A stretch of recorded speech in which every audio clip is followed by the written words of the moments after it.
At exactly 2:37 a.m. on a cold January night, a small-town hospital in Ohio had its computer screen suddenly go black. Nurses couldn't access patient files. Ventilators beeped as backup alarms tripped. Within minutes, chaos spread across the building. But what no one knew then was that this wasn't just an accident.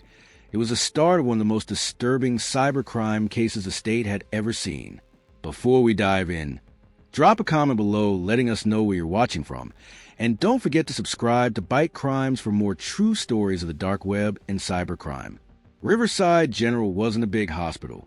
Nestled in the heart of a struggling Ohio town, it served farmers, retirees, and families who couldn't afford private health care. People trusted the hospital. For them, it wasn't just a place to get treated. It was a lifeline. The hospital's IT team was small, just 4 people working out of a cramped basement office. They'd been warning management for years. We need stronger firewalls. We need to update the software. But budgets were tight. Like many community hospitals, their system was patched together with old servers and outdated antivirus subscriptions. To the staff upstairs, all that tech talk seemed distant. Until the night, everything stopped. The first signs came quietly. A nurse trying to log in to update a patient's medication record got an error. Access denied. She tried again, thinking it was just the Wi-Fi. Same result. Within seconds, more reports flooded in. The ER couldn't pull up x-rays. Doctors couldn't see medical histories. Even the cafeteria payment system froze. And then, a chilling message flashed across every screen. Your files have been encrypted. Pay 15 Bitcoin in 72 hours, or lose everything. For the average person, that was gibberish. But for anyone familiar with cybercrime, it was unmistakable, a ransomware attack. Inside the hospital, panic spread faster than the flu. Administrators gathered in the boardroom, their faces pale. Someone whispered, 15 Bitcoin, how much is that? At the time, nearly $500,000. Money the hospital didn't have. Meanwhile, upstairs, patients were being transferred to paper charts. Doctors scribbled notes by hand, trying to remember dosages without electronic reminders. Nurses cried quietly in the break room, terrified of making a fatal mistake. The town outside didn't know yet. But soon, rumors began to spread on Facebook. The hospital's been hacked. Don't go there. People are dying. Fear was taking hold. By the next morning, the FBI's Cybercrime Division had a team on the ground. Leading them was Special Agent Melissa Hartman, a veteran investigator known for her sharp instincts. Hartman had seen dozens of ransomware attacks before, but something about this one felt different. Most hackers wanted money. They'd hit corporations, schools, even police departments. But targeting a hospital in a small American town, that wasn't just about profit. That was about power. The first step was digital forensics. Hartman's team traced the ransomware signature, a strain known as Black Vulture, usually linked to Eastern European hacker groups. But then came a twist. The ransom note contained sloppy English, with phrases like make fast pay or you lose life. It didn't match the polished, professional syndicates she was used to. Could it be amateurs? Or was someone trying to make it look that way? While combing through network logs, one IT analyst spotted something odd. The hacker hadn't entered through a sophisticated zero-day exploit. They'd used a phish employee login. A hospital clerk named Linda had clicked on a fake email weeks earlier. It looked like a shipment notice from FedEx. When she opened the attachment, it quietly installed malware that gave the attackers a back door into the hospital system. Linda broke down in tears when she realized, I thought it was just a delivery notice. I never wanted this to happen. Hartman put a hand on her shoulder. This isn't your fault. They trick people for a living. Still, the FBI now knew this wasn't random. Someone had targeted Riverside General and waited for the perfect moment to strike. The town reacts. News channels picked up the story within 24 hours. Headlines blared. Small town hospital held hostage by hackers. Lives at risk as cybercriminals demand Bitcoin ransom. The community was outraged. At a town hall, residents shouted at hospital executives, "You let this happen. My mother could die because of you. Why don't you just pay them?" But the FBI strongly advised against payment. Paying only encourages them, Hartman explained, and there's no guarantee you'll get your files back. Still, with every hour that passed, the pressure grew. For the hackers, this was all part of the plan. Every 6 hours, they sent taunting emails. Tick-tock, your time is short. Patients will suffer. Pay now. No pay equals no life. Doctors and nurses were cracking under the stress. Some refused to work their shifts. Families begged administrators to cave in. And deep down, Hartman knew if even one patient died because of the hack, the hackers had blood on their hands. But who were they? And why Riverside? After days of sleepless nights, Hartman's team found something buried in the ransom note metadata. An IP address that hadn't been fully masked. It led to a small apartment in Detroit. When agents raided the unit, they expected hardened criminals. Instead, they found 2 teenagers, 17 and 18 years old, with gaming laptops, Red Bull cans, and posters of rappers on the wall.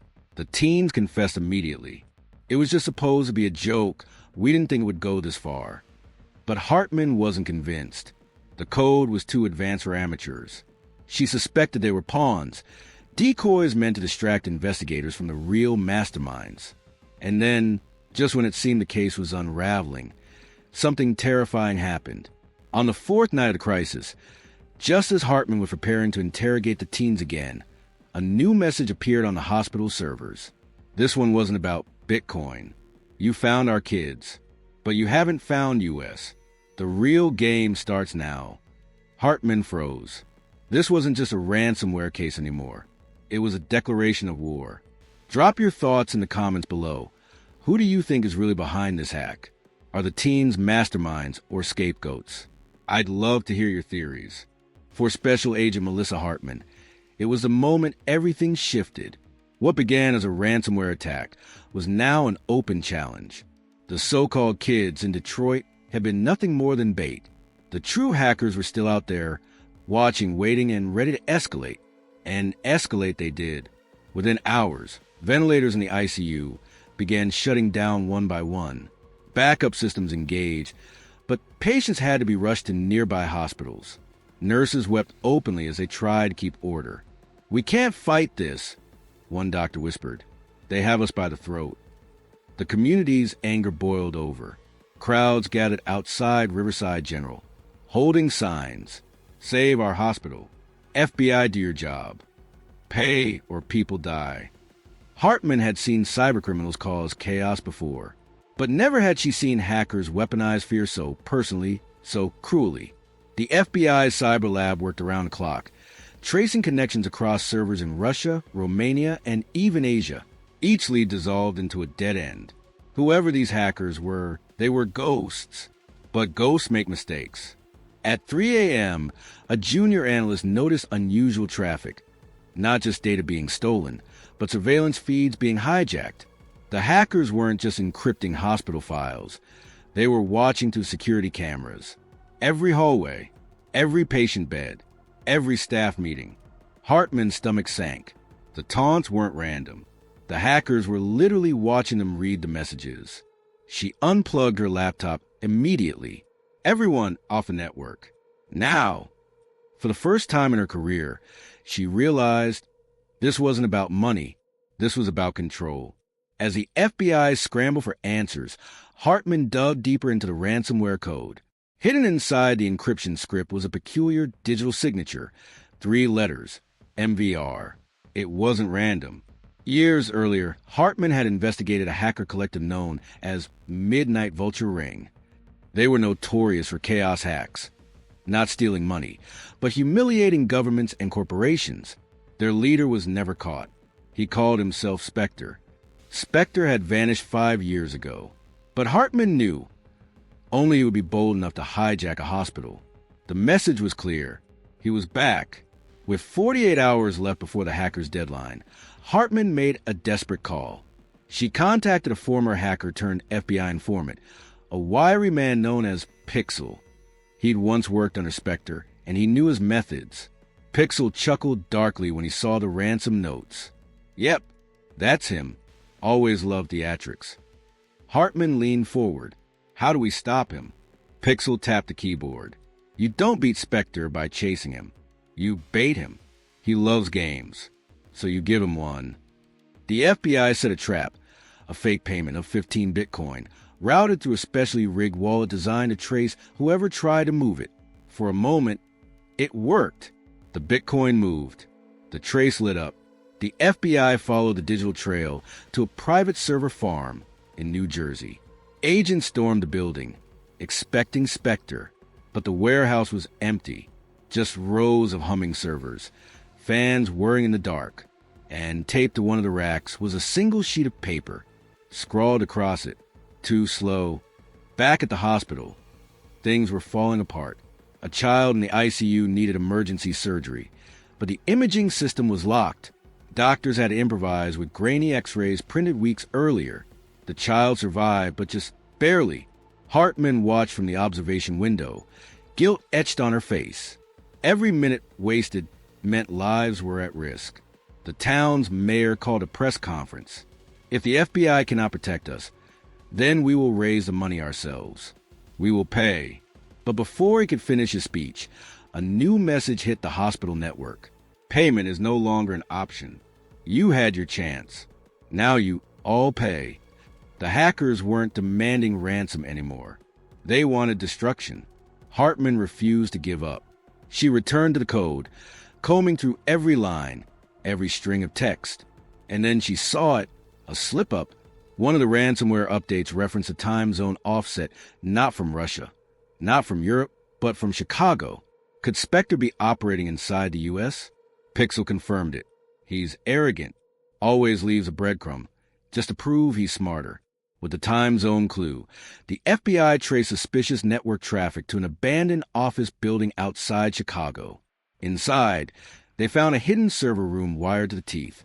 And sitting at the center, sipping coffee as though he'd been expecting them, was a man in his late 30s with dark hair and piercing gray eyes.